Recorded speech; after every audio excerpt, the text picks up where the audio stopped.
Weather and climates ಇದನ್ನು ಹೇಗೆ ಇದು ಮಾಡ್ತೀರಾ ನೀವು? ಕ್ಲೈಮೇಟ್ ಅಂದ್ರೆ ಒಂದು 30ರಿಂದ 40 ವರ್ಷದ ಹವಾಮಾನದ ಸರಾಸರಿಗೆ ನಾವು ಕ್ಲೈಮೇಟ್ ಅಂತ ಕರಿತೀವಿ. ಒಂದು ನಿರ್ದಿಷ್ಟ ಸ್ಥಳದಲ್ಲಿ ನಿರ್ದಿಷ್ಟ ಕಾಲದಲ್ಲಿ ವೇಳೆಯಲ್ಲಿ ನಾವು ನೋಡ್ತೀವಲ್ಲ ಅದಕ್ಕೆ ನಾವು ಹವಾಮಾನ ಅಂತ ಕರಿತೀವಿ. ಅನಿರೀಕ್ಷಿತವಾಗಿ ಕೆಲವೊಂದು ಟೈಮಲ್ಲಿ ಮಳೆ ಬರುತ್ತೆ. ಸೊ ಆ ಮಳೆ ಬರೋದ್ರಿಂದ it's A negative or positive sir? ಮೋಡ ಬಂತಂದ್ರೆ ರೋಗನೂ ಬರ್ಬೋದು, ಬೆಳೆಗಳ ನಾಶ ಆಗ್ಬೋದು, ಅದು ನ್ಯಾಚುರಲ್ ಆಗಿ ಆಗುವುದು. ಮೋಡ ಚಲಿಸುತ್ತಲ್ಲ, ಕೆಲವೊಂದು ಟೈಮ್ನಲ್ಲಿ ಇವನ್ ಅಂದ್ರೆ ನಾರ್ಮಲ್ ಭೂಮಿ ಮೇಲೆ ನಿಂತ್ಕೊಂಡು ನೋಡಿದ್ರು ಆ ಥರ ಚಲಾವಣೆ ಗೊತ್ತಾಗುತ್ತೆ ನಮಗೆ, ಚಲಿಸೋದು. ಮೋಡ ಅನ್ನೋದು ಮಳೆ ಇದು ಆವಿ ಇರ್ತೈತಲ್ಲ, ಆವಿ ವೇಪರ್, ಈ ವೇಪರ್ ಒಂದಕ್ಕೊಂದು ಸೇರಿಕೊಂಡು ಸಣ್ಣ ಹನಿಗಳ ಆಗ್ತಾವೆ. ಇವನ್ ಮಿಂಚುನು ಮತ್ತೆ ಇದು ಎರಡು ಸೇಮ್ ಏನ ಸರ್? ಸಿಡಿಲು, ಮಿಂಚು ಸಿಡಿಲು ಒಂದರ. ಮಿಂಚು ಬಂದಾಗ ಯಾವ ಥರ ಎಫೆಕ್ಟ್ ಆಗುತ್ತೆ ಸರ್? ಗಿಡ ಮರಗಳ ಕೆಳಗೆ ನಿಂದ್ರಬಾರದು ಜನ, ಮತ್ತು ಎಷ್ಟೋ ಬಿಲ್ಡಿಂಗ್ ಎಲ್ಲ ಡ್ಯಾಮೇಜ್ನೂ ಆಗುತ್ತೆ. ಸರ್ ಇದುವರೆಗೂ ಸಿಡಿಲು ಮತ್ತೆ ಮಿಂಚಿಗೆ ಸಾವಿಗೀಡಾದ ಸಂಖ್ಯೆ ಎಷ್ಟಿರ್ಬೋದು? ವರ್ಷಕ್ಕೆ ನಮ್ಮ ದೇಶದೊಳಗೆ 2000ದಿಂದ 2500 ತನಕ ಜನ ಈ ಮಿಂಚಿಲಿನಿಂದನೇ ಸಾವನ್ನಪ್ತಾರೆ. ಟವರ್ ಇರೋ ಕಡೆ ಕೆಲವೊಂದು ಟೈಮ್ನಲ್ಲಿ ಸಿಡಿಲು ಬರುತ್ತೆ ಅಂತ ಹೇಳ್ತಾರೆ, ಅದು ನಿಜನಾ ಸರ್? 1ರಿಂದ 1ಕ್ಕೆ ಬರಲ್ಲ, ಒಂದು ಟವರ್ ಬೀಳ್ತಂದ್ರೆ ಅದು ನ್ಯೂಟ್ರಲ್ ಆಗಿ. ವೆದರ್ ಆ್ಯಂಡ್ ಕ್ಲೈಮೇಟ್ಸ್ ಇದನ್ನು ಹೇಗೆ ಇದು ಮಾಡ್ತೀರಾ ನೀವು? ಅದು ಎಷ್ಟೋ ಜನ ಅಂಡ್ ಹೇಗೆ ಗೊತ್ತಾಗುತ್ತೆ ನಿಮಗೆ ವ್ಯತ್ಯಾಸ ಏನು? ಈಗ ನಾವು ಹೊರಗಡೆ ಸಾರ್ವಜನಿಕ ಸ್ಥಳಗಳಲ್ಲಿ ಜನ ಮಾತಾಡ್ತಿರ್ತಾರೆ, ಇವತ್ತು ಕ್ಲೈಮೇಟ್ ಸರಿ ಇಲ್ಲ, ಮೋಡ ಆಗಿದೆ ಅಂತ. ಅಂದ್ರೆ ಕ್ಲೈಮೇಟ್ ಅನ್ನೋದು ಅಂದ್ರೇನು ಅವ್ರಿಗೆ ಗೊತ್ತಿರೋದಿಲ್ಲ. ಇದು ಕ್ಲೈಮೇಟ್ ಅಂದ್ರೇನು, ವೆದರ್ ಅಂದ್ರೇನು. ವೆದರ್ ಅಂದ್ರೆ ಹವಾಮಾನ ಅಂತ, ಕ್ಲೈಮೇಟ್ ಅಂದ್ರೆ ವಾಯುಗುಣ. ಕ್ಲೈಮೇಟ್ ಅಂದ್ರೆ ಒಂದು 30ರಿಂದ 40 ವರ್ಷದ ಹವಾಮಾನದ ಸರಾಸರಿಗೆ ನಾವು ಕ್ಲೈಮೇಟ್ ಅಂತ ಕರಿತೀವಿ. ವಾಯುಗುಣ ಟುಡೇ ಒಂದಿನ ಎರಡು ದಿನದ 30-40 ವರ್ಷ 40 ವರ್ಷದ ಅವರೇಜ್ ತಗೊಂಡು ನೀವು ಇದು ಮಾಡೋದು. ಈಗ ಜುಲೈ 13 ಒಂದು 30 ವರ್ಷದ ಡೇಟಾ ತಗೊಂಡು ಇದನ್ನ ಮಾಡಿರ್ತಾರೆ. ಅಂದ್ರೆ ಬೆಂಗಳೂರಿನಲ್ಲಿ ಗರಿಷ್ಠ ಉಷ್ಣಾಂಶ 30 ಡಿಗ್ರಿ ಅಂತ ಇದನ್ನು ಮಾಡಿರ್ತಾರೆ. ಈಗಾಗಲೇ 33 ಡಿಗ್ರಿ ಸೆಲ್ಸಿಯಸ್ ತನಕ ಹೋಗಿದೆ ಬೆಂಗಳೂರಾಗ. ಅಂದ್ರೆ 3 ಡಿಗ್ರಿ ಸೆಲ್ಸಿಯಸ್ ಹೆಚ್ಚಿಗೋದು. ಈಗ ಇದಕ್ಕೆ ಕ್ಲೈಮೇಟ್ ಅಂತ ಕರಿತೀವಿ. 31 ಡಿಗ್ರಿ ಸೆಲ್ಸಿಯಸ್ 30 ವರ್ಷದ ಯಾವರೇಜ್. ಇವತ್ತಿಂದ 33 ಡಿಗ್ರಿ ಸೆಲ್ಸಿಯಸ್ ಹೋಗೈತೆ ಅಂದ್ರೆ ಇದು ಹವಾಮಾನ. ಇದು ಪ್ರೆಸೆಂಟ್ ಸಿಚುವೇಶನ್. ಒಂದು ನಿರ್ದಿಷ್ಟ ಸ್ಥಳದಲ್ಲಿ ನಿರ್ದಿಷ್ಟ ಕಾಲದಲ್ಲಿ ವೇಳೆಯಲ್ಲಿ ನಾವು ನೋಡ್ತೀವಲ್ಲ ಅದಕ್ಕೆ ನಾವು ಹವಾಮಾನ ಅಂತ ಕರಿತೀವಿ. ನಾವು ಇವತ್ತು ಹವಾಮಾನ ಕ್ಲೌಡಿ ಐತಿ. ಹೌದು, ಕ್ಲೌಡಿ ಇದೆ. ಇದು ಹವಾಮಾನ. ಇವತ್ತು ಮಳೆ ಬರಕತ್ತೈತಿ, ಇದು ಹವಾಮಾನ. ಈಗ ಜನವರಿ ಒಳಗೆ ಒಮ್ಮೊಮ್ಮೆ ಮಳೆ ಬರುತ್ತೆ, ಒಮ್ಮೊಮ್ಮೆ ಮಳೆ ಬರುತ್ತೆ. ಇವತ್ತು ಹವಾಮಾನ ಬದಲಿ ಆಗೈತಿ, ಮಳೆ ಬರಕತ್ತೈತಿ ಅಂತ ಹೇಳ್ತೀವಿ. ಆದ್ರೆ ಜನವರಿ ಒಳಗೆ ಮಳೆ ಬರೋದು ರೇರ್. ನೀವು ಕ್ಲೈಮೇಟ್ 30 ವರ್ಷದ ನೋಡಿಬಿಟ್ರೆ ಅಂದ್ರೆ 0 ರೇನ್ಫಾಲ್ ಇರ್ತೈತಿ. ಕ್ಲೈಮೇಟು ಡ್ರೈ ಇರ್ತೈತಿ. ಹಿಂಗೆ ಇಷ್ಟು ವ್ಯತ್ಯಾಸ ಆಗುತ್ತೆ. ಯಾವುದೇ ಒಂದು ಕ್ಲೈಮೇಟು ಆ ಒಂದು ಬೇರೆ ಇದ್ರ ಮೇಲೆ ಅವಲಂಬನ ಇರ್ತೈತಿ. ಈಗ ಬೆಂಗಳೂರಲ್ಲಿ ಉಷ್ಣತೆ ಭಾಳ ಕಡಿಮೆ ಇರ್ತೈತಿ ಚೆನ್ನೈಗೆ ಹೋಲಿಸಿದ್ರೆ. ಯಾಕೆ ಇರ್ತೈತಿ ಅಂದ್ರೆ ಚೆನ್ನೈ ಸಮುದ್ರ ಮಟ್ಟದಿಂದ ಬರೀ 50 ಮೀಟರ್ ಹೈಟ್ನಾಗ ಐತಿ. ಬೆಂಗಳೂರು 930 ಮೀಟರ್ ಹೈಟ್ನಾಗ ಐತಿ. ಅಂದ್ರೆ ಪ್ರತಿ ಒಂದು ಕಿಲೋಮೀಟ್ರಿಗೆ ಸುಮಾರು 5ರಿಂದ 6 ಡಿಗ್ರಿ ಸೆಲ್ಸಿಯಸ್ ಉಷ್ಣಾಂಶ ಕಡಿಮೆ ಅಂತ ಹೋಗುತ್ತೆ. ಇನ್ನು 4.5 ಕಿಲೋಮೀಟ್ರಿಗೆ 0 ಡಿಗ್ರಿ ಸೆಲ್ಸಿಯಸ್ ಇರ್ತೈತಿ. ಅಂದ್ರೆ ಒಂದು ಪ್ರದೇಶದ ಹವಾಮಾನ ಅದರದ ಎತ್ತರದ ಮೇಲೂ ಹೋಗುತ್ತಾ, ಲ್ಯಾಟಿಟ್ಯೂಡ್ ಅಂದ್ರೆ ಅಕ್ಷಾಂಶದ ಮೇಲೆ ಹೋಗುತ್ತಾ. 0 ಡಿಗ್ರಿ ಅಕ್ಷಾಂಶದಲ್ಲಿ ಜಾಸ್ತಿ ಸೂರ್ಯನ ಬೆಳಕು ಬೀಳ್ತೈತಿ. ನೀವು ಅಕ್ಷಾಂಶದ ಜೊತೆ ದೂರ ಹೋದಾಗೆಲ್ಲ, ಉತ್ತರ ಧ್ರುವ ಅಥವಾ ದಕ್ಷಿಣ ಧ್ರುವಕ್ಕೆ ಹೋದಾಗೆಲ್ಲ ಸೂರ್ಯನ ಬೆಳಕು ಲಂಬವಾಗಿ ಬೀಳೋಗಲ್ಲ, ಸ್ವಲ್ಪ ಓರೆಯಾಗಿ ಬೀಳುವುದರಿಂದ ಸೂರ್ಯನ ಬೆಳಕು ಅಷ್ಟೊಂದು ಭೂಮಿಯನ್ನು ಕಾಯೋದಿಲ್ಲ. ಹಿಂಗಾಗಿ ಟೆಂಪ್ರೇಚರ್ ಕಡಿಮೆ ಅಂತ ಹೋಗುತ್ತೆ. ಅಂದರೆ ಅಕ್ಷಾಂಶದ ಮೇಲೆ, ಆ ಪ್ರದೇಶದ ಎತ್ತರ ಮೇಲೆ, ಸುತ್ತಮುತ್ತ ಇರುವ ವಾಟರ್ ಬಾಡೀಸ್ ಸುತ್ತಮುತ್ತ ಈಗ ಚೆನ್ನೈ ಒಳಗೆ ಅತಿ ಹೆಚ್ಚಿಗೂ ಹೋಗಲ್ಲ ಅಲ್ಲಿ. ಈ ಮಂಗಳೂರು ತೊಗೊಂಡ್ರೆ ತಿಳ್ಕೊರೆ 39-40 ತನಕ ಹೋಗಲ್ಲ ಅಲ್ಲಿ. ಯಾಕಂದ್ರೆ ಅಲ್ಲಿ ಸಮುದ್ರ ಇರುವುದರಿಂದ ಅದು ಸಾಕಷ್ಟು ತೇವಾಂಶ ಅಲ್ಲಿ ಇರ್ತೈತಿ. ಈ ತೇವಾಂಶ ಏನು ಮಾಡಿಬಿಡ್ತೈತೆ ಅಂದ್ರೆ ಗಾಳಿಯ ಉಷ್ಣಾಂಶವನ್ನು ಏರಿಕೆ ಆಗಲಿಕ್ಕೆ ಆಸ್ಪದ ಕೊಡಲ್ಲ ತೇವಾಂಶ ಇತ್ತಂದ್ರೆ. ಹಿಂಗೆ ಅಂದ್ರೆ ವಾಟರ್ ಬಾಡೀಸು ಸಮುದ್ರ ಈಗ ಇಲ್ಲೇ ಕೆರೆ ಇತ್ತಂದ್ರೆ ಅದು ತೇವಾಂಶವನ್ನು ಕೊಟ್ಟು ಅಷ್ಟು ಟೆಂಪ್ರೇಚರ್ ರೈಸ್ ಆಗಲ್ಲ. ಮತ್ತು ಮಣ್ಣಿನ ಗುಣದ ಮೇಲೂ ಹೋಗುತ್ತೆ. ಸ್ಯಾಂಡಿ ಸಾಯಿಲ್ ಇತ್ತಂದ್ರೆ ಉಸುಕು ಜಾಸ್ತಿ ಇತ್ತಂದ್ರೆ ಬೇಗ ಟೆಂಪ್ರೇಚರ್ ಹೆಚ್ಚಿಗೆ ಆಗುತ್ತೆ. ವೆಜಿಟೇಷನ್ ಕವರೇಜು ಫಾರೆಸ್ಟು ಇದ್ರ ಮೇಲೂ ಇರ್ತದೆ. ಹಿಂಗೆ ಒಂದು ಪ್ರದೇಶದ ಹವಾಮಾನ ಸಾಕಷ್ಟು ಅಂಶಗಳ ಮೇಲೆ ಅವಲಂಬನೆ ಆಗಿರ್ತದೆ. ಅನಿರೀಕ್ಷಿತವಾಗಿ ಕೆಲವೊಂದು ಟೈಮಲ್ಲಿ ಮಳೆ ಬರುತ್ತೆ. ಅಂದರೆ ಇವಾಗ ನೀವು ಎಕ್ಸಾಂಪಲ್ ಜನವರಿ ಅಂತ ಅಂದರೆ, ಸೊ ಆ ಮಳೆ ಬರೋದ್ರಿಂದ it's A negative or positive sir? ಅಂದರೆ ಇಲ್ಲಿ ಯಾವ ಜೀವಿಗಳಿರ್ತವೆ ಮನುಷ್ಯರನ್ನ ಸೇರಿಸ್ಕೊಂಡು ಅದಕ್ಕೇನಾದರೂ ಸಮಸ್ಯೆ ಆಗುತ್ತಾ ಆ ಥರ ಮಳೆಗಳು ಬಂದರೆ? ಯಾವುದೇ ಸಮಸ್ಯೆ ಅಲ್ಲ, ಕೆಲವೊಂದು ಟೈಮ್ನಲ್ಲಿ ಮಾತುಗಳು ಬರುತ್ತೆ, ಈ ಮಳೆ ಬರಬಾರ್ದಾಗಿತ್ತು, ಅದು ಸ್ಟಾರ್ಟ್ ಆಗುತ್ತೆ, ಆ ರೋಗ ಸ್ಟಾರ್ಟ್ ಆಗುತ್ತೆ, ಈ ರೋಗ ಸ್ಟಾರ್ಟ್ ಆಗುತ್ತೆ ಅಂತ ಸುಮ್ಮನೆ ಜನಗಳು ಮಾತಾಡ್ತಾ ಇರ್ತಾರೆ. ಆಗ್ಬೋದು ರೀ, ರೋಗಗಳು ಸ್ಟಾರ್ಟ್ ಆಗ್ಬೋದು. ಯಾಕಂದ್ರೆ ಜನವರಿಯಲ್ಲಿ ಬೆಳೆಗಳು ಒಮ್ಮೊಮ್ಮೆ ಇವು ರಾಶಿ ಮಾಡೋ ಹಂತದ ಬಂದಿರ್ಬೋದು. ಅವಾಗ ಮೋಡ ಬಂತಂದ್ರೆ ರೋಗನೂ ಬರ್ಬೋದು, ಬೆಳೆಗಳ ನಾಶ ಆಗ್ಬೋದು. ಆದರೆ ಪ್ರಕೃತಿಯಲ್ಲಿ ಆ ರೀತಿ ಇರಲ್ಲ. ಪ್ರಕೃತಿಯಲ್ಲಿ ಅದು ಒಳ್ಳೆಯದು ಕೆಟ್ಟದ್ದು ಅದಕ್ಕೆ ಏನು ಗೊತ್ತಿಲ್ಲ, ಅದು ನ್ಯಾಚುರಲ್ ಆಗಿ ಆಗುವಂಥದ್ದು. ಮೋಡಗಳು ಹೇಗೆ ರೂಪುಗೊಳ್ಳುತ್ತವೆ ಮತ್ತು ಎಲ್ಲ ಮೋಡಗಳಿಂದ ಮಳೆ ಬರೋದಿಲ್ಲ ಬೇಕೆ? ಈಗ ನೀವು ಜನವರಿ ಫೆಬ್ರವರಿ ಒಳಗೆ ನೀವು ಒಂದು ಮೋಡವನ್ನು ನೋಡಿರ್ತಾರೆ, ಅದು ಅತಿ ಹತ್ತಿರದಾಗಿರ್ತೈತಿ. ಅತಿ ಹತ್ತಿರದಾಗಿತ್ತು ಅಂದ್ರೆ 12-13 ಕಿಲೋಮೀಟ್ರ್ ಅಲ್ಲೆಲ್ಲಿ ಸ್ವಲ್ಪ ನಾರಿನ ಟೈಪ್ ಇರ್ತೈತಿ. ಅದು ಸಿರಸ್ ಕ್ಲೌಡ್ ಅಂತ ಕರೀತೀವಿ. ಸಿರಸ್ ಕ್ಲೌಡ್ ಅಂದ್ರೆ ಹೈ ಕ್ಲೌಡ್. ಇದು ಅತಿ ಹತ್ತಿರದಾಗಿರ್ತೈತಿ. ಅಲ್ಲಿ ಐಸ್ ಕ್ರಿಸ್ಟಲ್ಸ್ಲಿಂದ ಆಗಿರ್ತೈತಿ. ಇದರ್ಲಿಂದ ಮಳೆ ಬರಲ್ಲ ಅದಕ್ಕೆ, ಹೈ ಕ್ಲೌಡ್ಲಿಂದ. ಈ ಕೆಲವೊಂದು ಮೀಡಿಯಮ್ ಕ್ಲೌಡ್ ಇರ್ತಾವೆ, ಅಲ್ಟೋ ಸ್ಟ್ರಾಟಸ್ಸು, ಇದರ್ಲಿಂದ ಮಳೆ ಬರ್ತದೆ ಮೀಡಿಯಮ್ ಕ್ಲೌಡ್ಲಿಂದ.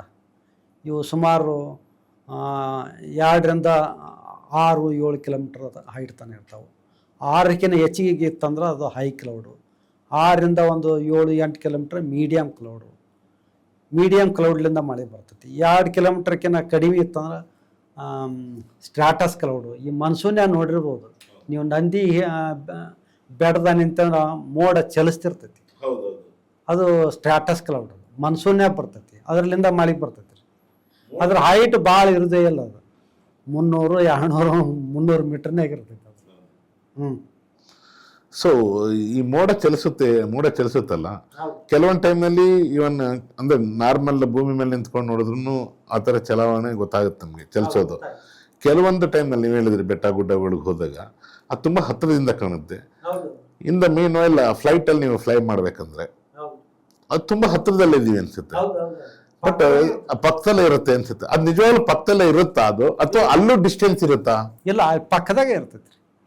ಮೋಡ ಅನ್ನೋದು ಮಳೆ ಇದು ಆವಿ ಇರ್ತೈತಲ್ಲ, ಆವಿ ವೇಪರ್.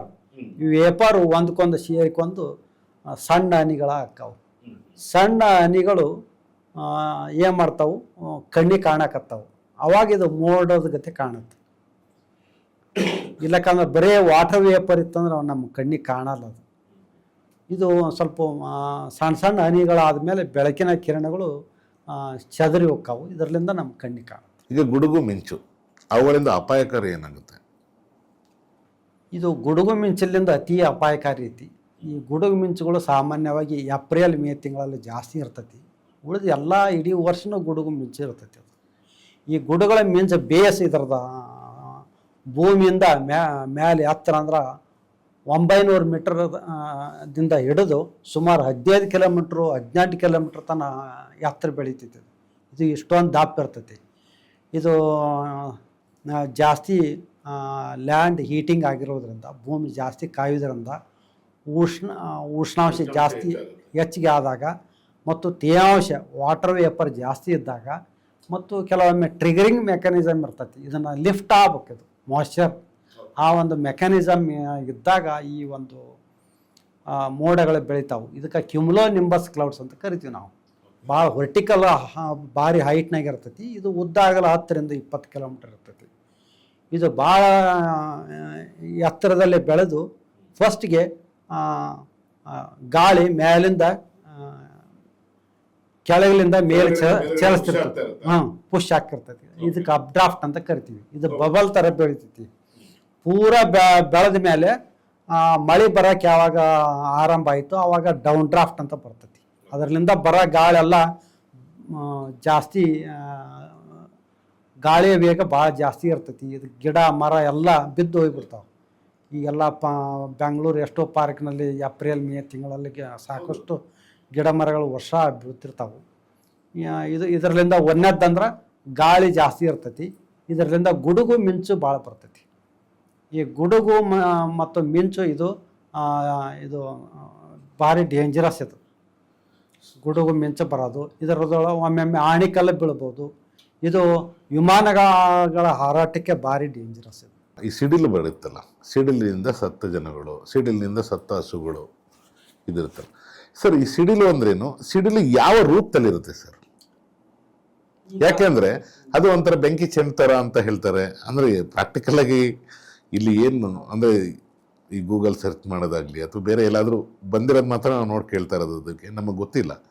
ಸೊ ಸಿಡಿಲು ಅಂದ್ರೆ ಏನು, ಅದು ಯಾವ ರೂಪದಲ್ಲಿರುತ್ತೆ, ಆಮೇಲೆ ಎಲ್ಲಾದರೂ ಸಿಡಿಲು ಹೊಡೆದಾಗ ಇನ್ನು ತೆಂಗಿನ ಮರ ಆಗಲಿ ಯಾವುದೇ ಮರಗಳಾಗಲಿ ಮತ್ತು ಮನೆಗಳಾಗಲಿ ಸುಟ್ಟೋಗುತ್ತೆ, ಜನಗಳೂ ಸಾವಿಗೀಡಾಗ್ತಾರೆ. ಸೊ ಇದು ಸಿಡಿಲು ಅಂದ್ರೆ ಏನು ಸರ್? ಅದು ಈ ಕ್ಯುಮುಲೋ ನಿಂಬಸ್ ಕ್ಲೌಡ್ಸ್ ಡೆವಲಪ್ ಆಗಾಗ ಅಪ್ ಡ್ರಾಫ್ಟು ಮತ್ತು ಡೌನ್ ಡ್ರಾಫ್ಟ್ ಎರಡು ಕರೆಂಟ್ ಪ್ಯಾರಲಲ್ ಆಗಿ ಚಲಿಸ್ತಿರ್ತವೆ. ಒಂದು ಮೇಲೆ ಹೋಗ್ತಿರ್ತೈತಿ, ಒಂದು ಕೆಳಗೆ ಬರ್ತೈತಿ. ಈ ಫ್ರಿಕ್ಷನಲ್ ಫೋರ್ಸ್ ಏನಿರ್ತೈತಲ್ಲ ಆವಾಗ ಚಾರ್ಜಸ್ಸು ಸಪ್ರೇಟ್ ಆಗಿ ಒಂದು ಮೇಲೆ ಪಾಸಿಟಿವ್ ಚಾರ್ಜಸ್ಸು ಕೆಳಗೆ ನೆಗೆಟಿವ್ ಚಾರ್ಜಸ್ ಆಗಿ ಡೆವಲಪ್ ಆಗುತ್ತೆ. ಇದು ಮಿಲಿಯನ್ಸ್ ಆಫ್ ವೋಲ್ಟ್ ಇರ್ತೈತಿ. ಅದು ಎಷ್ಟು ವೋಲ್ಟೇಜ್ ಜಾಸ್ತಿ ಇರ್ತೈತೆ ಅಂದ್ರೆ ಇವನ್ it passes through the air, ಅಷ್ಟು ವೋಲ್ಟೇಜ್ ಇರ್ತೈತೆ ಅದು. ಆವಾಗ ಇದು ಭಾಳ ಪೊಟೆನ್ಷಿಯಲ್ ಡಿಫ್ರೆನ್ಸ್ ಜಾಸ್ತಿ ಇರೋದ್ರಿಂದ ಬ್ರೇಕ್ ಡೌನ್ ಆಗಿ ಇದು ಅಲ್ಲಿ ಆದಾಗ ಅಲ್ಲಿ ಟೆಂಪ್ರೇಚರ್ 30,000 ಡಿಗ್ರಿ ಸೆಲ್ಸಿಯಸ್ ಇರ್ತೈತಿ. ಸೂರ್ಯನಕಿನ 6-7 ಪಟ್ಟು ಜಾಸ್ತಿ ಇರುತ್ತೆ. ಸೂರ್ಯನಾಗ 6,000 ಡಿಗ್ರಿ ಸೆಂಟಿಗ್ರೇಡ್ ಇದ್ರೆ 30,000 ಡಿಗ್ರಿ ಸೆಲ್ಸಿಯಸ್ ಇರ್ತೈತಿ. ಆ ಒಂದು ಟೆಂಪ್ರೇಚರ್ನಲ್ಲಿ ಏನು ಇದು ಕರೆಂಟ್ ಬರ್ತೈತಲ್ಲ ಅದು ಮಿಂಚಿನ ಥರ ಬರ್ತೈತಿ. ಇದೇ ಮಿಂಚು ಜನರಿಗೆ ಬಡಿತಂದ್ರೆ ಇದು ಇವನ್ ಮಿಂಚುನು ಮತ್ತೆ ಇದು ಎರಡು ಸೇಮೇನಾ ಸರ್? ಸಿಡಿಲು ಮಿಂಚು ಸಿಡಿಲು ಒಂದರ ಬೋತ್ ಆರ್ ಸೇಮ್. ಓಕೆ. ಈಗ ಮಿಂಚು ಬಂದಾಗ ಅಂದ್ರೆ ತುಂಬಾ ಲೈಟಿಂಗ್ ಬರುತ್ತೆ, ಅಂದ್ರೆ ನೀವು ಆ ಲೈಟಿಂಗ್ ಎಲ್ಲ ನೋಡ್ಲಿಕ್ಕೆ ಆಗಲ್ಲ ಬಹುಶಃ. ಓಕೆ. ಸೊ ಅದು ಮಿಂಚು ಬಂದಾಗ ಏನೇ ಎಫೆಕ್ಟ್ ಆಗುತ್ತಾ ಆಗಲ್ವಾ? ಆಗತ್ರಿ. ಮಿಂಚು ಬಂದಾಗ ಯಾವ ತರ ಎಫೆಕ್ಟ್ ಆಗುತ್ತೆ ಸರ್? ಇದು ಜನರಿಗೆ ಬಡಿತಂದ್ರೆ ಇದು ಆಗಿಬಿಡ್ತೈತಿ. ಗಿಡ ಮರಗಳ ಕೆಳಗೆ ನಿಂದ್ರಬಾರ್ದು ಜನ. ಮತ್ತು ಎಷ್ಟೋ ಬಿಲ್ಡಿಂಗ್ ಎಲ್ಲ ಡ್ಯಾಮೇಜ್ನೂ ಆಗುತ್ತೆ ಈ ಗಿಡಕ್ಕೆ. ಯಾವ ತರ ಡ್ಯಾಮೇಜ್ ಆಗುತ್ತೆ? ಕೆಲವೊಂದು ಸಿಡ್ಲು ಬಡ್ದು ಎಷ್ಟೋ ಸಿಡಿಲು ಬರ್ದೇನೆ ಬರೀ ಮಿಂಚಿನ ಬಗ್ಗೆ, ಮಿಂಚು ಮಾತ್ರ ಬಂದಾಗ ಎಫೆಕ್ಟ್ ಆಗುತ್ತಾ? ಇದರಲ್ಲಿ ಜಾಸ್ತಿ ಕರೆಂಟ್ ಇರ್ತೈತಲ್ಲ ಒಂದು ಸ್ವಲ್ಪ ಸುಟ್ಟು ಹೋಗ್ಬೋದು ರೀ. ಗಿಡ ಮರಗಳು ಸುಟ್ಟು ಹೋಗ್ಬೋದು. ಭೂಮಿ ಬಡಿತ ಭೂಮಿ ಸತಿ ಸ್ವಲ್ಪ ಸುಟ್ಟು ಹೋಗುತ್ತೆ. ಓಕೆ. ಭೂಮಿಗೆ ಬಡಿದ್ರೆ ಭೂಮಿನೂ ಕೂಡ ಸುಟ್ಟೋಗುತ್ತೆ. ಸ್ವಲ್ಪ ಮಟ್ಟಿಗೆ ಎಲ್ಲಿ ಬೀಳುತ್ತೆ ಅಲ್ಲಿ. ಜನರಿಗೆ ಬಡಿತಂದ್ರೆ ಜನರು ಸಾವನ್ನಪ್ತಾರ ಎಷ್ಟೋ ಪ್ರಾಣಿಗಳು. ಹೌದು ರೀ. ವರ್ಷಕ್ಕೆ ನಮ್ಮ ದೇಶದೊಳಗೆ 2,000ದಿಂದ 2,500 ತನಕ ಜನ ಈ ಮಿಂಚಿಲಿನಿಂದನೇ ಸಾವನ್ನಪ್ತಾರೆ. ಸರ್, ಇದುವರೆಗೂ ಸಿಡಿಲು ಮತ್ತೆ ಮಿಂಚಿಗೆ ಸಾವಿಗೀಡಾದ ಸಂಖ್ಯೆ ಎಷ್ಟಿರ್ಬೋದು ಸರ್? ನೀವು ಪ್ರಾಕ್ಟಿಕಲ್ ನೀವು ಬಂದಾಗ್ಲಿಂದ ಇಲ್ಲಿ ನಮ್ಮ ಕರ್ನಾಟಕದಲ್ಲಿ ಏಪ್ರಿಲ್ ಮೇ ತಿಂಗಳಲ್ಲಿ ಇದ್ದೇ ಇರ್ತೈತಿ. ನಾನು ನೋಡಿದ ಪೈಕಿ ಎಷ್ಟೋ ನಾವು ರಿಪೋರ್ಟ್ ನೋಡ್ತಿರ್ತೀವಿ. ಮಿಂಚು ಬಡ್ದು ಹಿಂಗೆ ಸತ್ರು, ಎಷ್ಟೋ ದನಗಳು ಓಪನ್ ಏರಿಯಾದಾಗ ಇದ್ದಾಗ ಬೇಗ ಬಡಿತಾವೆ. ಮತ್ತು ಗಿಡದ ಕೆಳಗೆ ನಿಂದ್ರಬಾರ್ದು. ಸೊ ಮಳೆ ಬಂದಾಗ, ಮಿಂಚು ಬಂದಾಗ, ಸಿಡಿಲು ಬಂದಾಗ ಮರದ ಕೆಳಗಡೆ ನಿಲ್ಬಾರ್ದು, ನಿಲ್ಲೇಬಾರ್ದು. ಮನೆ ಒಳಗಡೆ ಇರಬೇಕು. ಮನೆ ಒಳಗಡೆ ಇರಬೇಕು. ಓಕೆ. ಎಲ್ಲ ಬಿಲ್ಡಿಂಗ್ ಒಳಗಡೆ ಇದ್ರೆ ಸೇಫ್ಟಿ. ಇಂಥ ಕಾಂಕ್ರೀಟ್ ಬಿಲ್ಡಿಂಗ್ನಾಗಿದ್ರು ಸೇಫ್. ಈಗ ಹೆಂಚಿನ ಮನೆಗಳು ಅಂದ್ರೆ ಹಳ್ಳಿ ಕಡೆ ಎಲ್ಲ ಹೆಂಚಿನ ಮನೆಗಳು ಇರ್ತವೆ. ಈಗ ಹೆಂಚಿನ ಮನೆಗಳಿಗೆ ಹೊಡೆಯುತ್ತೆ ಸಿಡ್ಲು. ಒಮ್ಮೆ ಹೊಡಿಬಹುದು. ಅದು ಒಂದು ಸ್ವಲ್ಪ ಓಪನಿಂಗ್ ಇರುತ್ತೆ ರೀ ಅದು. ಸೊ ಓಪನ್ ಪ್ಲೇಸ್ ಅಲ್ಲಿ ಎಲ್ಲಿದ್ರು ಸಿಡಿಲು ಮಿಂಚು ಬಂದು ಅಪ್ಪಳಿಸುತ್ತೆ. ಸೊ ಅದಕ್ಕೆ ಏನು ಬೇರೆ ಆಪ್ಷನ್ ಇಲ್ಲ. ಇಲ್ಲ, ಅದಕ್ಕೆ ಆಪ್ಷನ್ ಇಲ್ಲರಿ, ನಾವೇ ರಕ್ಷಿಸ್ಕೊಳ್ಬೇಕು. ಮೇಲೆ ಒಮ್ಮೊಮ್ಮೆ ಇಂಚಿನ ಮೇಲೆ ಕಂಬಿ ಇತ್ತಂದ್ರೆ ಅದ್ರ ಮೂಲಕ ಹರಿದು ಹೋಗ್ಬೋದು. ಇನ್ನೊಂದು ಈ ಸ್ಯಾಟಲೈಟ್ ಅಂದರೆ ಈ ಟವರ್ಗಳು ಬರುತ್ತೆ ಬೇಸಿಕಲಿ. ಈ ಟವರಿಂದ ಟವರ್ ಇರೋ ಕಡೆ ಕೆಲವೊಂದು ಟೈಮ್ನಲ್ಲಿ ಸಿಡಿಲು ಬರುತ್ತೆ ಅಂತ ಹೇಳ್ತಾರೆ, ಅದು ನಿಜನಾ ಸರ್? ಟವರ್ದಿಂದ ಟವರ್ಗೆ ನಾನು ಹೇಳ್ತಾ ಇರೋದು ಈ ಟಿವಿ ಕೇಬಲ್ಸ್ಗಳು ಟವರ್ ಇರುತ್ತೆ, ಒಂದರಿಂದ ಒಂದಕ್ಕೆ ಬರೋಲ್ಲ. ಒಂದು ಟವರ್ ಬೆಳಿತೆ ಅಂದ್ರೆ ಅದು ನ್ಯೂಟ್ರಲ್ ಆಗಿಬಿಡ್ತೈತೆ ರೀ. ನ್ಯೂಟ್ರಲ್ ಆಗಿ ಭೂಮಿ ಒಳಗೆ ಸೇರ್ಕೊಂಡ್ಬಿಡ್ತಾವೆ, ನ್ಯೂಟ್ರಲ್ ಆಗುತ್ತೆ. ಈ ಟವರ್ಲಿಂದ ಆ ಟ್ರಾವೆಲ್ಗೆ ಟವರ್ ಅಲ್ಲ ಅಂದ್ರೆ ಯಾರ ಮನೆ ಮೇಲೆ ಇರ್ತಾರೆ ಅಲ್ಲಿ ಅವ್ರು ಅಲ್ಲಿ ಹೀರ್ಕೊಳ್ಳಿ ಫಸ್ಟ್ಗೆ ಅಲ್ಲೇ ಸಿಡಿಲು ಹೊಡಿತೈತ್ರಿ. ಎತ್ತರ ಪ್ರದೇಶ ನೋಡಿ ಅಲ್ಲೇ ಹೊಡೆಯುತ್ತೆ ಅನ್ನೋದಕ್ಕೆ ಹಾಂ ಅಂದ್ರೆ ಈ ಟವರ್ ಇರೋದು ನಿಯರೆಸ್ಟ್ ಯಾವ್ದು ಇರ್ತದೆ ನೋಡ್ತಿರ್ತೈತಿ ಅದು. ನಿಯರೆಸ್ಟ್ ಅದೊಂದು ಪ್ರವಾಹ, ಅದು ಕರೆಂಟ್, ಅದು 30,000 MPH. ಕನೆಕ್ಟಿವಿಟಿ ಬೇಗ ಬೇಗ ಆಗುತ್ತೆ. ಕರೆಕ್ಟ್. ಅದಕ್ಕೋಸ್ಕರ ಆ ಪರಿಣಾಮ ಅಲ್ಲಿ ಬೀಳುತ್ತೆ. ಅಲ್ಲಿ ಇದು ರೀ ಕರೆಂಟ್ 30,000 MPH ಇರುತ್ತೆ. ಅಷ್ಟೊಂದು ಕರೆಂಟ್ ಇರ್ತೈತೆ. ಹೆಚ್ಚಿನ ವಿಡಿಯೋಗಳಿಗೆ ಪ್ರತಿಧ್ವನಿ ಯೂಟ್ಯೂಬ್ ಚಾನೆಲ್ ಸಬ್ಸ್ಕ್ರೈಬ್ ಮಾಡಿ, ಬೆಲ್ ಐಕಾನ್ ಕ್ಲಿಕ್ ಮಾಡಿ.